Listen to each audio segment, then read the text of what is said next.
नमस्कार मित्रों, जी हाँ, उत्साह एकेडमी में एक बार फिर आपका हार्दिक स्वागत अभिनंदन है। तो आज के वीडियो में हम देखेंगे कि आज जो अक्टूबर में जो आज 15/10/2023 को जो आरकेसीएल का पेपर हुआ है, उस आरकेसीएल की सटीक आंसर की आपको मिलेगी यहाँ पे इस चैनल पे, उत्साह एकेडमी के यूट्यूब चैनल पे। यदि आपने यूट्यूब चैनल को सब्सक्राइब नहीं किया है तो एक बार सब्सक्राइब कर लें और वीडियो को लाइक और शेयर करें ताकि मित्रों के पास पहुंच पाए। तो देखिए आज का पहला क्वेश्चन, देखिए पहला प्रश्न क्या आया था। तो मित्रों देखिए, एमएस वर्ड 2010 में पार्ट के रूप में दिखाने के लिए जिन रिबन टेप में विकल्प होते हैं, जैसे फॉन्ट हो गया, कलर हो गया, हाईलाइट कलर हो गया, ये क्या है, ये कहाँ पे दिखाई देंगे। तो इसमें ये पूछा है कि टेप के बारे में पूछा है कि जो फॉन्ट है, कलर है, जो हाईलाइट कलर है, वो कहाँ पे किस टेप में दिखाई देगा। तो मित्रों इसका जो राइट आंसर हो जाएगा होम पेज। कहाँ पे दिखाई देगा? Home page. तो ध्यान रखिए इसका राइट आंसर क्या है? Home page. नेक्स्ट क्वेश्चन देखिए, देखो नेक्स्ट क्वेश्चन, एमएस वर्ड 2010 में चयनित टेक्स्ट एवं ऑब्जेक्शन की प्रतिलिपि बनाने के लिए कौन सी कीबोर्ड शॉर्ट कुंजी होती है या शॉर्टकट होता है। मतलब ऐसा प्रश्न पूछा गया है कि चयनित जो वाक्य है, जो हमने सेलेक्ट कर लिया, उस वाक्य को हमें क्या करना है? प्रतिलिपि बनानी है। तो इसका मतलब है कॉपी बनाना है इसका। तो कॉपी के लिए कौन सी शॉर्टकट कुंजी होती है? आपको पता ही है कि कट के लिए एक्स होता है और कॉपी के लिए सी होता है। इसलिए जो हमारा राइट आंसर हो जाएगा control C, option number B हमारा राइट आंसर हो जाएगा। नेक्स्ट क्वेश्चन देखिए, अब देखिए एमएस वर्ड 2010 में सेव एज डायलॉग बॉक्स खोलने के लिए कौन सी शॉर्टकट कुंजी उपयोग में की जाती है। अब पूछा क्या है मित्रों, ध्यान रखिए कि यहाँ सेव एज करना है। देखो जो फाइल सेव हुई है उसी फाइल को सेव एज करना, दूसरे फोल्डर में सेव करना या उसी फाइल को रीनाम करके सेव करना, वह कहलाता है सेव एज। तो सेव एज के लिए कौन सी शॉर्टकट कुंजी है इसमें? एमएस वर्ड 2010 में। तो मित्रों इसका जो राइट आंसर हो जाएगा ऑप्शन नंबर डी हो जाएगा। ऑप्शन नंबर डी का मतलब होता है फंक्शन कुंजी 12 हो जाएगा, फंक्शन कुंजी 12। नेक्स्ट क्वेश्चन, अब देखिए एमएस वर्ड 2010 में आखिरी क्रियाओं को वापस लेने के लिए कौन सी कीबोर्ड शॉर्टकट कुंजी होती है।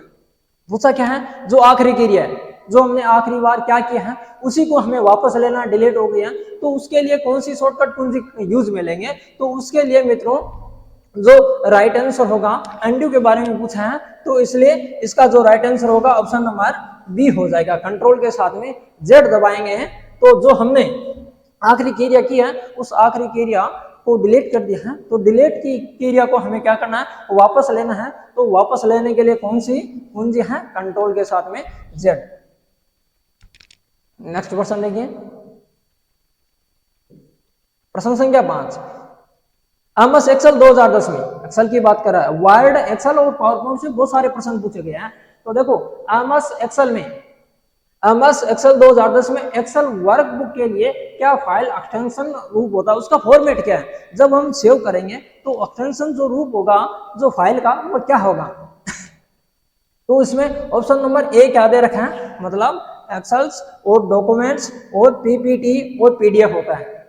अब देखो एक्सटेंशन के बारे में पूछा है, फॉर्मेट का पूछा है, तो एक्सेल के लिए पूछा है। तो एक्सेल के लिए कौन सा फॉर्मेट होगा? एक्सेल से होगा। कौन सा होगा? एक्स होगा। ऑप्शन नंबर ए हमारा राइट आंसर है। यदि आपको ये वीडियो पसंद आए तो लाइक, शेयर, सब्सक्राइब जरूर करें और अपने मित्रों के साथ में जल्दी से जल्दी शेयर कर दें। देखिए नेक्स्ट क्वेश्चन, देखिए नेक्स्ट क्वेश्चन क्या दे रखा है, एमएस एक्सेल। वापस मित्रों एमएस एक्सेल का वापस क्वेश्चन आ गया। एमएस एक्सेल 2010 में सेल होता है या पंक्तियां होती है और कॉलम के जो स्वरूप होते हैं उस स्वरूप को स्वरूपित करने के लिए आदेश देने के लिए कौन सी रिबन टेब होता है। देखो टेब होता है, प्रत्येक टेब में रिबन अलग अलग होता है। जैसे होम टेब का रिबन हो गया, इंसर्ट टेब का रिबन हो गया, मतलब पेज लेआउट का रिबन हो गया, प्रत्येक में रिबन अलग अलग होते हैं। इसमें पूछा गया, एक्सेल की बात कर रहे हैं, जो सेल होता है, जो पंक्तियां होती हैं, जो कॉलम होते हैं, उसके स्वरूप को स्वरूपित करना है। तो उसके लिए कौन सा टेब यूज में लेंगे? होम टेब। कौन सा है? होम टेब। क्या है इसका right answer? Option number A हो जाएगा। नेक्स्ट क्वेश्चन देखिए, देखिए एक्सेल, वापस एक्सेल का आ गया। एक्सेल 2010 में एक नंबर्स की सीरीज को जोड़ने के लिए क्या पूछा है, जोड़ने के लिए पूछा है। तो जोड़ने के लिए हमारे पास में जो शॉर्टकट कुंजी पूछा या फंक्शन जो प्रयुक्त होता है वह कौन सा होता है, फॉर्मूला कौन सा होता है। इसमें क्या पूछा है कि फॉर्मूले के बारे में पूछा है। तो जो सम का फॉर्मूला है वो किस लिए आता है, जोड़ने के लिए। जो सीरीज होती है, जो नंबर होते हैं, उस नंबर को जोड़ने के लिए कौन सा फॉर्मूला यूज करते हैं एक्सेल में, तो सम का फॉर्मूला। इसलिए हमारा जो राइट आंसर हो जाएगा ऑप्शन नंबर ए हो जाएगा। नेक्स्ट प्रश्न देखिए, प्रश्न संख्या 8। अब देखिए एक्सेल 2010 में एक बड़े वर्कशीट को स्क्रॉल करते समय क्या पूरा है कि एक्सेल 2010 में एक बड़े वर्कशीट को स्क्रॉल कर रहे हैं, हम ऊपर नीचे कर रहे हैं या दाएं बाएं कर रहे हैं। स्क्रॉल करते समय दर्शे में रखने के लिए पंक्तियां, कॉलम और फ्रीज करने के लिए कौन सी फीचर्स प्रयुक्त करेंगे। तो हमें क्या करना है बेटा, इस प्रश्न का उत्तर ही है, देखो इस प्रश्न में ही छुपा है, क्या है, फ्रीज है। तो इसका भी राइट आंसर कौन जाएगा, फ्रीज बेंच हो जाएगा, मतलब उत्तम, उन्नत हो जाएगा। अब देख लिए अगला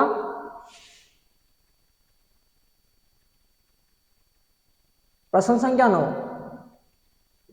अब देखिए वापस एक्सेल का प्रश्न आ गया। कितने एक्सेल के प्रश्न आए हैं, देखो एक्सेल 2010 में एक सीरीज की वैल्यू को ऑटो भरने के लिए कौन सी कीबोर्ड शॉर्टकट प्रयुक्त होती है। क्या करना है, हमें ऑटो भरना है। तो ऑटो भरने के लिए हमारे पास में देखो ये शॉर्टकट की दे रखी है।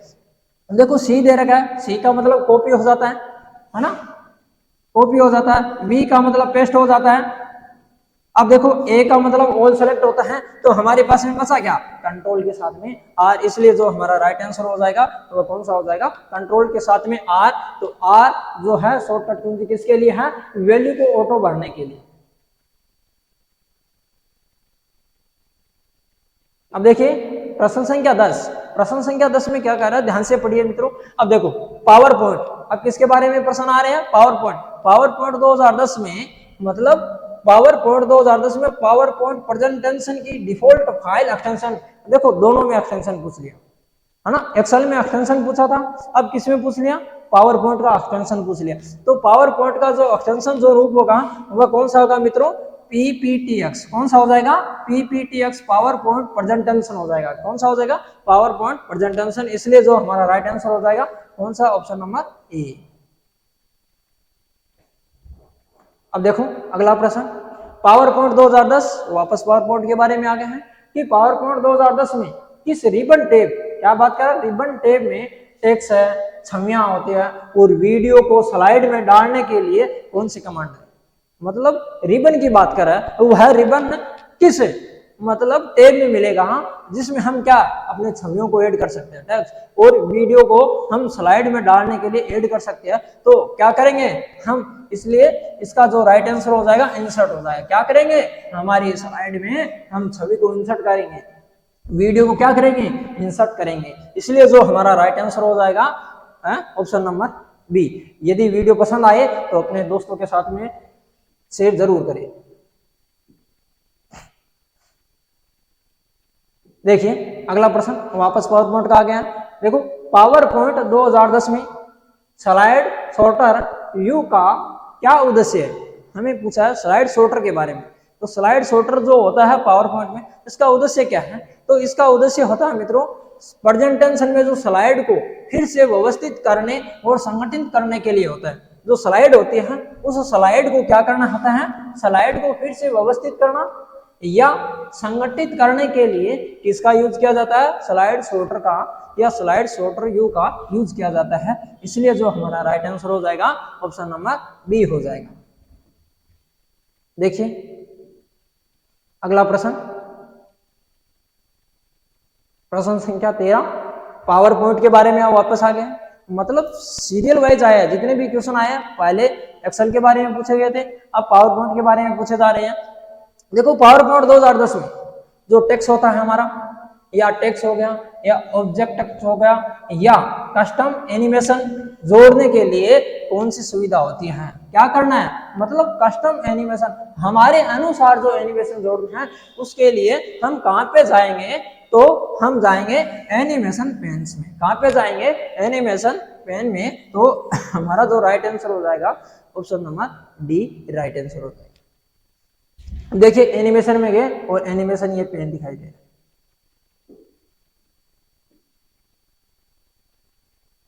अब देखिए अगला प्रश्न, वापस पावर पॉइंट के बारे में आ गया।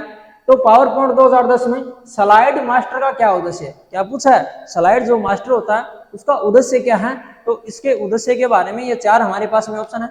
एक तो प्रेजेंटेशन के लिए, तो वक्ता के नोट्स बनाने के लिए जो होता है, सभी स्लाइडों को एक समरूप डिजाइन और लेआउट लागू करने के लिए होता है, प्रेजेंटेशन में हाइपरलिंक जोड़ने के लिए होता है, या स्लाइड के अंदर बुलेट्स मतलब पॉइंट्स को लगाने के लिए। तो मित्रों इसका जो हमारा राइट आंसर हो जाएगा ऑप्शन नंबर बी हो जाएगा। क्या हो जाएगा, ऑप्शन नंबर बी। मतलब जो स्लाइड्स मास्टर होता है वह सभी स्लाइडों को एक समरूप डिजाइन देना या लेआउट को लागू करने के लिए है होता है, इसलिए जो हमारा राइट आंसर हो जाएगा ऑप्शन नंबर बी हो जाएगा। अब देखो अगला प्रश्न, कौन सा साइबर खतरा नहीं है। अब पूछा क्या है कि कौन सा साइबर खतरा नहीं है। अब बेटा ये ध्यान रखना कि यहाँ पे प्रश्न आ रहा है, देखो नहीं के बारे में पूछा, एक बार गौर कर लेना, ऐसे बहुत सारे प्रश्न आते हैं जिससे हम क्या है कि कंफ्यूज हो जाते हैं कि नहीं के बारे में पूछा है। तो देखो मालवेयर और मालवेयर और हो गया सेशन हिजहैकिंग, और ये सभी साइबर अपराध के खतरे हैं, मतलब साइबर खतरे हैं। तो इसलिए जो ये सभी दे रखे हैं, मतलब ए है, बी है, सी है, ये सारे के सारे क्या है, साइबर के खतरे हैं। इसलिए जो हमारा राइट आंसर कौन सा हो जाएगा, ये सभी साइबर अपराध के खतरे हैं। जिन्होंने हमारी उत्साह एकेडमी की ऑफलाइन क्लासें ली है वो सारे के सारे प्रश्न वहां से आ गए। तो अगला प्रश्न देखिए, प्रश्न संख्या 16। अब देखो प्रश्न संख्या 16, एक वेबसाइट पर, एक जो हमारी वेबसाइट है उस वेबसाइट पर सिक्योर सील का क्या मुख्य अर्थ होता है। जो एसएसएल होता है, सिक्योर सील का क्या अर्थ होता है। तो सिक्योर सील होता है ये वेबसाइट डेटा या संप्रेषण को सुरक्षित करने के लिए इंक्रिप्शन का प्रयोग करता है। तो इसलिए जो हमारा राइट आंसर हो जाएगा ऑप्शन नंबर सी हो जाएगा। नेक्स्ट प्रश्न देखिए,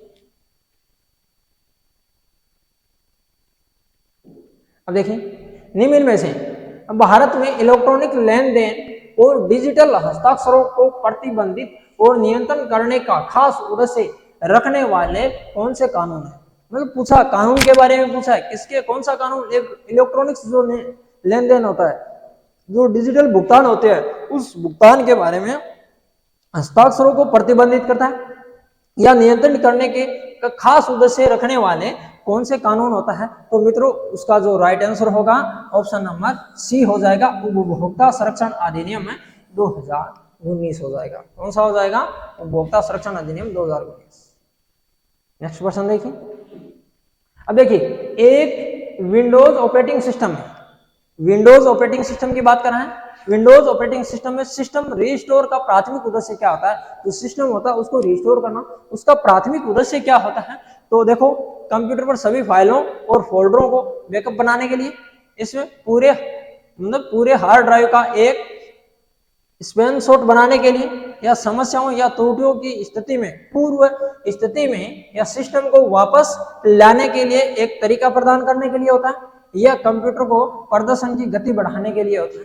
तो इसमें पूछा क्या है, विंडो ऑपरेटिंग सिस्टम में सिस्टम रीस्टोर की बात कर रहे हैं, सिस्टम रीस्टोर की बात कर रहा है। तो सिस्टम रीस्टोर होता है जो हमारी जो समस्याएं होती हैं, जो हमारी त्रुटियां होती हैं, त्रुटियों की स्थिति में जो पूर्व स्थिति में सिस्टम जो होता है, सिस्टम को वापस लाने का क्या है, एक तरीका होता है। प्रश्न संख्या 19 देखिए, HTTP, ये बहुत बार प्रश्न हमने करवा दिया है ऑफलाइन क्लासों में। अब देखो HTTP का वेब पता के संदर्भ में क्या अर्थ होता है, मतलब HTTP की फुल फॉर्म पूछी है। तो देखो हाइपर टेक्स्ट ट्रांसफर प्रोटोकॉल होता है। तो मित्रों इसका राइट आंसर भी कौन सा हो जाएगा, ऑप्शन नंबर ए हो जाएगा, हाइपर टेक्स्ट ट्रांसफर प्रोटोकॉल हो जाएगा। नेक्स्ट प्रश्न देखिए, प्रश्न संख्या 20 देखो, वेब ब्राउजर या वेब ब्राउज करने के लिए किस प्रकार के सॉफ्टवेयर का उपयोग किया जाता है। ब्राउज करना है तो कौन सा लेंगे, तो वेब ब्राउजर ही लेंगे।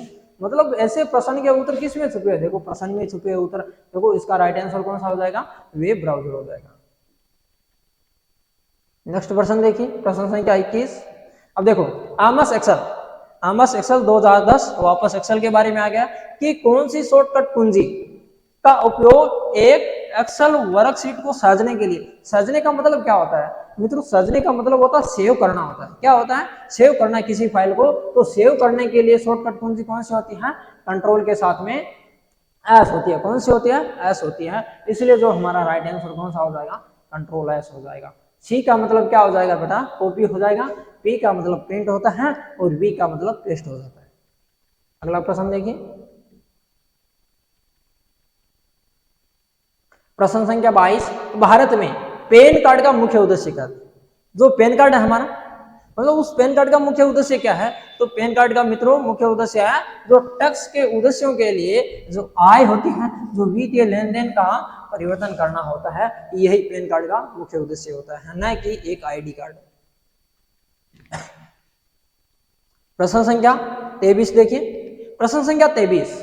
तो मित्रों ध्यान से देखिए, एक्सेल वापस एक्सेल के बारे में प्रश्न आ गया कि एक्सेल 2010 में किसी सेल में कॉपी किए गए या कट किए गए, जो कॉपी हमने कर लिया या उसको कट कर लिया, उस कट किए गए जो सेल के पेस्ट होते हैं, मतलब को पेस्ट करने के लिए कौन सी शॉर्टकट कुंजी होती है।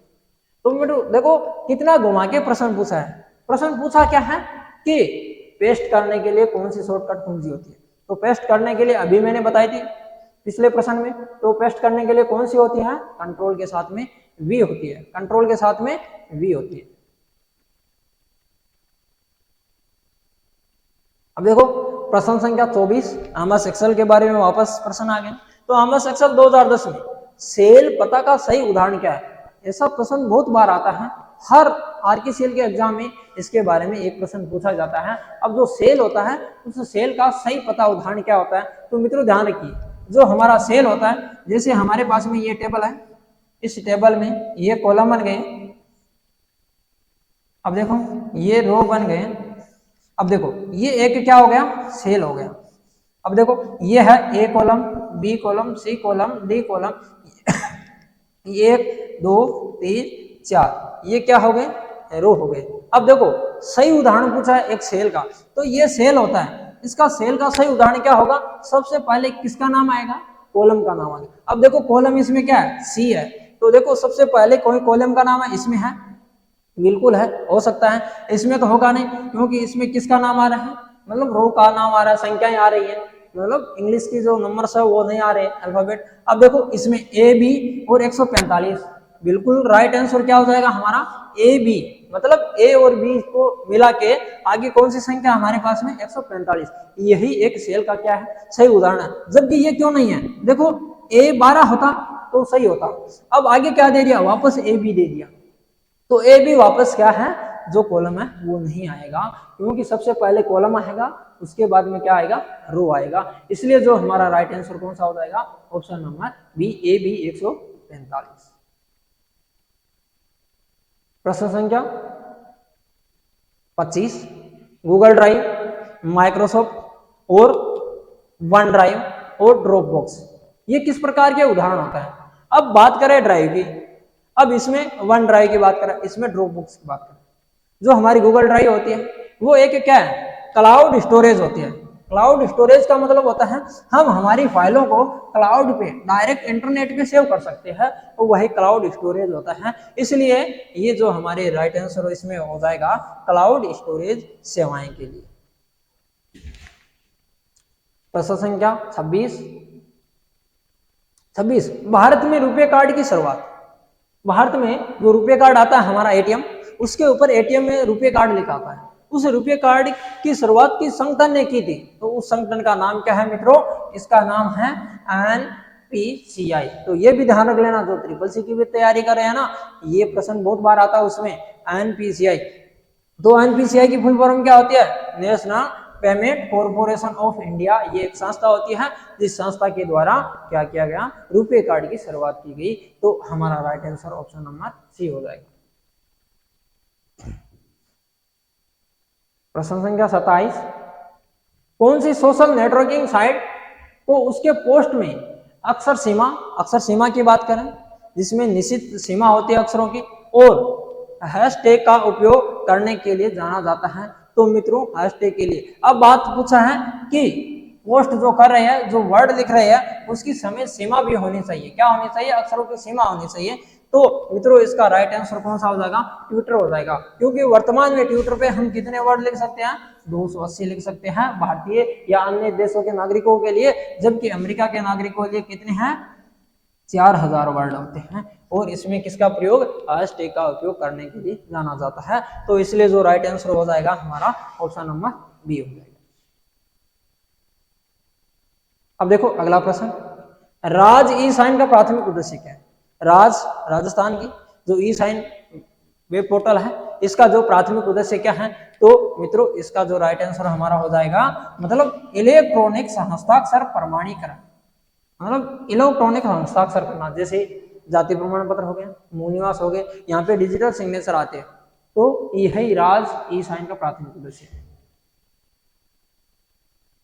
प्रश्न संख्या 29, राजस्थान संपर्क पोर्टल का उद्देश्य क्या है? जो राजस्थान संपर्क पोर्टल चलाया गया था वसुंधरा राजे सिंधिया के द्वारा, देखो इसका जो उद्देश्य क्या है, मुख्य उद्देश्य क्या है राजस्थान संपर्क का?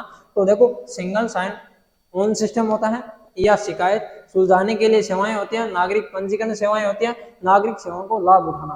तो जो राजस्थान संपर्क होता है, संपर्क का मतलब होता है लोगों से संपर्क करना, लोगों की जो शिकायतें होती है उसको सुलझाने के लिए होता है। तो इसलिए जो हमारा राइट आंसर हो जाएगा ऑप्शन नंबर बी, शिकायत सुलझाने के लिए जो सेवाएं होती है वो कहाँ पे होती है? राजस्थान संपर्क। और राजस्थान संपर्क के जो हेल्पलाइन नंबर है 181 मतलब 181 है।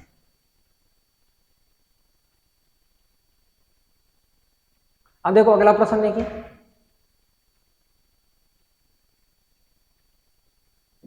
अब देखो भारत में आधार कार्ड का प्राथमिक उद्देश्य क्या है? जो हमारे पास में जो आधार कार्ड है उस आधार कार्ड का उद्देश्य क्या है? तो मित्रों ध्यान रखिए, ड्राइविंग लाइसेंस के रूप में सेवा करना नहीं है, ड्राइविंग लाइसेंस होगा। मुक्त स्वास्थ्य सेवा प्रदान करना नहीं है। और पहचान स्थापित करना बिल्कुल है, कि पहचान को स्थापित करना तथा सरकारी लाभ और सेवाओं का लाभ उठाना होता है। इसलिए जो हमारा राइट आंसर भी कौन सा हो जाएगा? ऑप्शन नंबर सी होता है। जो सरकारी सेवाएं होती हैं उस सेवाओं का लाभ उठाने के लिए हमारे पास में क्या होना चाहिए? आधार कार्ड होना बहुत जरूरी है। अब देखिए प्रश्न संख्या 31, सही का मिलान कीजिए। ये प्रश्न बहुत बार मैंने ऑफलाइन क्लासों में करवा दिया है। तो देखो MS वर्ड की बात करें तो वर्ड एक क्या है? डॉक्यूमेंट मतलब दस्तावेज है। ए में क्या हो जाएगा? आर हो जाएगा, इसमें आर है और इसमें आर है, मतलब ए भी हो सकता है सी भी हो सकता है। इसका MS एक्सेल क्या बेटा? एक सीट होता है। तो सीट मतलब पी हो गया, क्या हो गया? पी हो गया। तो ये पी हो गया इसमें, इसलिए जो हमारा राइट आंसर कौन सा हो जाएगा? ऑप्शन नंबर एक में मतलब जो MS वर्ड 2010 है वो दस्तावेज है, MS एक्सेल है जो एक सीट है, जो पावर पॉइंट होता है वो स्लाइड होती है। क्या होती है? स्लाइड्स। प्रश्न संख्या 32, MS वर्ड 2010 में जो चयनित टेक्स्ट अथवा ऑब्जेक्ट्स को काटने के लिए कौन सी शॉर्टकट कुंजी होती है? कौन सी कीबोर्ड की शॉर्टकट कुंजी होती है? तो इसमें बात पूछा गया है कि काटने के लिए, काटने का मतलब होता है कट करने के लिए, तो कट करने के लिए कौन सी शॉर्टकट कुंजी होती है मित्रों? ध्यान रखिए कंट्रोल आक्स। कौन सी हो जाएगी? कंट्रोल आक्स। सी का मतलब कॉपी पेस्ट और सेव हो गया। क्या हो जाएगा? सेव। इसलिए जो हमारा राइट आंसर है ऑप्शन नंबर ए। 32-33 नंबर प्रश्न देखिए, MS वर्ड 2010 में फाइंड रिप्लेस सुविधा का क्या उद्देश्य होता है? MS वर्ड है जो 2010 उसमें एक फाइंड का ऑप्शन एक रिप्लेस का ऑप्शन होता है। उसका उद्देश्य क्या है? तो डॉक्यूमेंट में टेक्स्ट को फॉर्मेट करना नहीं है, डॉक्यूमेंट में विशिष्ट शब्दों या वाक्यों को सर्च करना, बिल्कुल मतलब रिप्लेस करना। फाइंड करना मतलब पाना खोजना, रिप्लेस करना इसका मतलब सर्च करना, और रिप्लेस करना इसका मतलब है जो हमारा राइट आंसर कौन सा हो जाएगा? ऑप्शन नंबर बी हो जाएगा। देखो फाइंड सर्च करना, खोजना या रिप्लेस, तो रिप्लेस आ गया। मतलब इसका ये उद्देश्य है कि जो प्रश्न पूछे जाते हैं उस प्रश्न में भी क्या है? आंसर मिल जाता है। तो ध्यान से देखिए, अगला प्रश्न देखिए, प्रश्न संख्या 34, एमएस वर्ड 2010 में कौन सा दृश्य की बात कर रहे हैं। आपको आपके दस्तावेज को प्रिंट करने पर कैसे दिखेगा, वह मार्जिन और पेज ब्रेक डिस्प्ले के साथ किस प्रकार का दिखाई देगा। देखने का मतलब होता है व्यू होता है, और होता किसके बारे में है, प्रिंट के बारे में पूछा है, तो जो हमारा राइट आंसर हो जाएगा प्रिंट लेआउट व्यू हो जाएगा। मतलब आपने जो प्रश्न सही तरीके से पढ़ा है, इसका जो आंसर होगा इस प्रश्न में ही छुपा हुआ है। मित्रों ध्यान से पढ़िए। आज का नेक्स्ट प्रश्न और जो हमारी आंसर की है, इसका अंतिम प्रश्न है, ई मित्र पोर्टल, जो हमारा ई मित्र पोर्टल राजस्थान में चलता है, ई मित्र पोर्टल के माध्यम से कौन सी सेवाओं का लाभ उठाया जा सकता है। देखो, बिल भी भर जावा, कोई बात को नहीं, प्रमाण पत्र के लिए आवेदन करना होता है और शिकायत भी दर्ज, इसलिए जो हमारा राइट आंसर कौन सा हो जाएगा, ऑप्शन नंबर डी हो जाएगा। अब देखिए ध्यान से सुनिए मित्रों, ये वीडियो आपको यदि पसंद आए तो अपने दोस्तों के साथ में शेयर करना और साथ में इस चैनल को सब्सक्राइब कर लेना। हम ऐसे वीडियो और सटीक आंसर की आपके सामने लेते आएंगे, जैसे CCC हो गया, जैसे SSC हो गया, जैसे BCC हो गया, जैसे RSCIT हो गया। अब RKCL की ये सटीक आंसर की है, मतलब 100 to 100% सारे के सारे क्वेश्चन क्या है, यहाँ से ये है एकदम सटीक आंसर है, सारे के सारे यही उत्तर होंगे इसके। तो आपसे अनुरोध करता हूँ कि ये वीडियो आपको पसंद आए तो अपने दोस्तों के साथ में शेयर करना। यदि कोई प्रश्न में यदि कोई त्रुटि हो तो कमेंट बॉक्स में जरूर लिखना। ये वीडियो आपको कैसा लगा और शेयर और लाइक करना। धन्यवाद। जय हिंद, जय भारत।